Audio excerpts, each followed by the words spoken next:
Hello everyone, this is Praveen Kumar. I hope you all guys are doing great.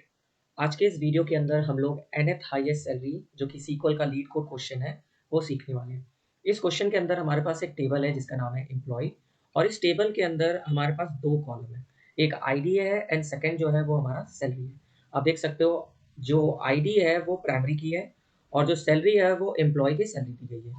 अब इसके अंदर हमें एनएथ हाईएस्ट सैलरी निकालना है। एनएथ का मतलब आपको जो टेस्ट केसेस यहाँ पे बनाए गए हैं उस टेस्ट केसेस में एन की वैल्यू 1 भी हो सकती है, एन की वैल्यू 2 भी हो सकती है और एन की वैल्यू 3 भी हो सकती है। कई सारे टेस्ट केसेस हो सकते हैं। तो अभी हमने पिछले वीडियो में सीखा था कि सेकंड हाईएस्ट एम्प्लॉय की सैलरी निकालनी थी, बट इसमें एनएथ निकालना है। तो ये जो वर्क हम लोग करने वाले हैं ये जनरलाइज केस हम बनाने वाले हैं, मतलब हम जनरल केसेस के लिए ये चीज़ यूज़ कर सकते हैं। तो इस क्वेश्चन के अंदर अगर हम इनपुट देखें तो इनपुट टेबल जो हमारा सेम टू सेम पिछले क्वेश्चन के जैसे ही है, और अगर n की वैल्यू हमने 2 दिया तो सेकंड हाईएस्ट यानी कि 200 प्रिंट हो रहा है। और अगर मैंने 2 फिर अगर इस टेबल के लिए जिसमें 1 रिकॉर्ड है तो आप देखो 2 देने पे नल आ रहा है। तो क्वेश्चन बिल्कुल सेम वही है, बस यहाँ पर हमें nth हाईएस्ट सैलरी लेकर आना है। तो इस क्वेश्चन को करने से पहले हमें जो अप्रोच समझना है, यहाँ पर हम लोग यूज़ करेंगे फंक्शंस। फंक्शंस सीक्वल के अंदर हम लोग यूज़ करने वाले हैं। तो सीक्वल के अंदर जब हम फंक्शंस पे वर्क करते हैं तो हमारा एक सिंटैक्स होता है। सिंटैक्स अगर हम लोग देखें तो सबसे पहले हम लोग क्रिएट कीवर्ड यूज़ करते हैं, देन फंक्शन हम लोग लिखते हैं, फंक्शन एक कीवर्ड है। फिर इसके बाद हम लोग देते हैं फंक्शन नेम, जो भी आप फंक्शन का नेम देना चाहते हैं वो आप दे सकते हैं।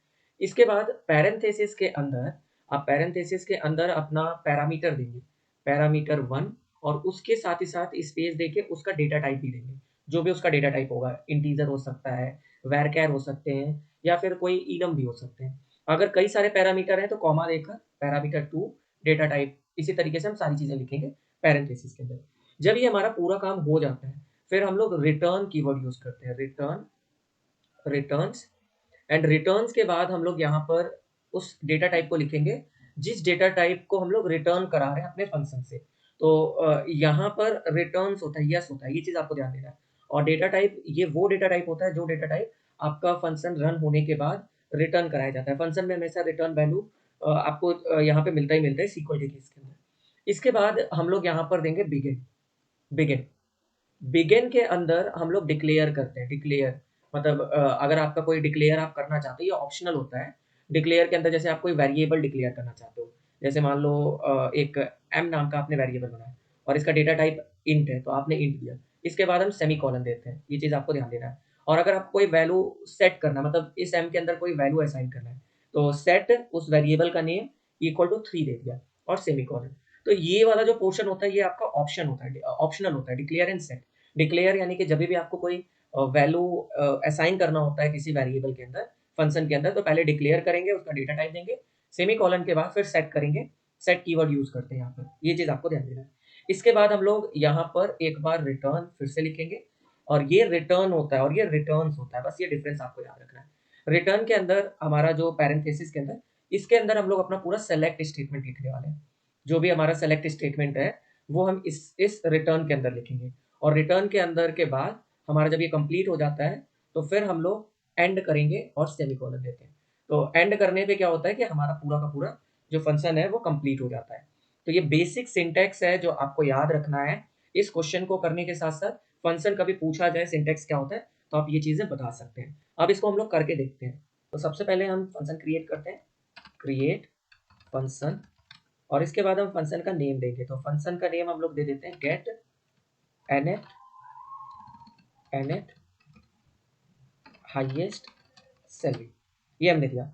इसके बाद पैरेंथेसिस के अंदर यहाँ पर केवल हमें हमारे पास एक ही जो इनपुट में हम लोग दे रहे हैं पैरामीटर वो n एक ही दे रहे हैं। तो इस यहाँ पर हम n दे रहे हैं और इसका डेटा टाइप है int। ये हमने सिंपल सा पैरामीटर दिया।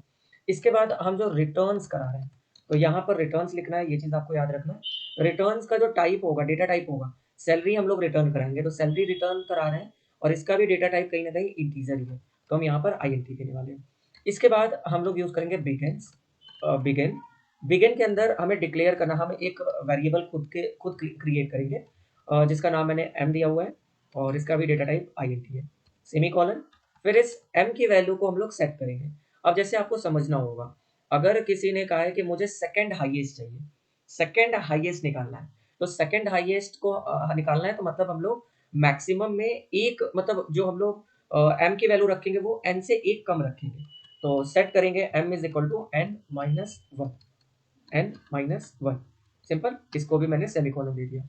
यहाँ तक करने के बाद हम लोग वापस से रिटर्न करेंगे और पैरेंथेसिस बनाएंगे। सिंपल। अब इसके अंदर हमें पूरा सेलेक्ट स्टेटमेंट लिखना होगा जो जनरलाइज केस में होगा।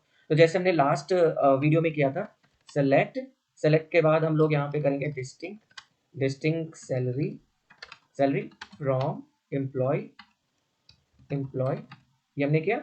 और यहाँ पर ऑर्डर बाय करेंगे, order by salary with descending order, DESC करेंगे। एंड हमने लिमिट लगा दिया, लिमिट 1। एंड ऑफसेट हम जब यूज करेंगे तो हमें ये चीज याद रखना है कि हमारा ऑफसेट जो है वो एन टाइम होना चाहिए। लास्ट वीडियो में हमने सेकंड के लिए 2 दिया, मतलब सेकंड के लिए हमने 1 दिया था। तो अगर nth निकालना है तो n माइनस 1 करना है। अगर n की वैल्यू 2 है तो हमने 1 दिया था, अगर 3 है तो 2 होगा, 4 है तो 3 होगा। तो ऑफसेट की वैल्यू हम लोग यहाँ क्या देंगे, m देंगे। सिंपल। और ये चीज देने के बाद इसके अंदर हम सेमीकोलन दे देंगे एंड यहाँ पर हम लोग इसको एंड करेंगे। सिंपल सी चीज है। तो बस हमने m इसलिए क्रिएट किया था जिससे हम ऑफसेट में n माइनस 1 देता है, इसलिए हमने m एक डिक्लेयर किया हुआ था। इसको अगर मैं रन करके दिखाऊं आपको, सो यहाँ पर सेमीकोलन ब्रैकेट के बाहर होना चाहिए, ये चीज ध्यान देना है। तो अगर मैं इसको रन करके दिखाऊं तो हमारा ये ओवरऑल रिजल्ट आ जाएगा। आप देख सकते हो एक्सेप्टेड, अगर 2 दिया तो 200 आ रहा है। अगर दूसरा टेस्ट केस देखें हम लोग, अगर यहाँ पर 2 दिया हुआ है बस रिकॉर्ड 1 ही है तो ये नल ऑटोमेटिकली प्रिंट कर रहा है, क्योंकि फंक्शन के अंदर अगर सेलेक्ट में कुछ भी नहीं आएगा तो बाय डिफॉल्ट वो नल रिटर्न करता है। और अगर इसको मैं सबमिट करूं तो ये मेरा कंप्लीट हो जाएगा, एक्सेप्टेड। सो इस क्वेश्चन के अंदर हमने फंक्शंस कैसे डिक्लेयर किया जाते हैं वो हमने सीखा। सो आई होप आपका कॉन्सेप्ट क्लियर हुआ होगा। मिलते हैं अगले वीडियो में किसी नए टॉपिक पर, तब तक के लिए thank you all of you.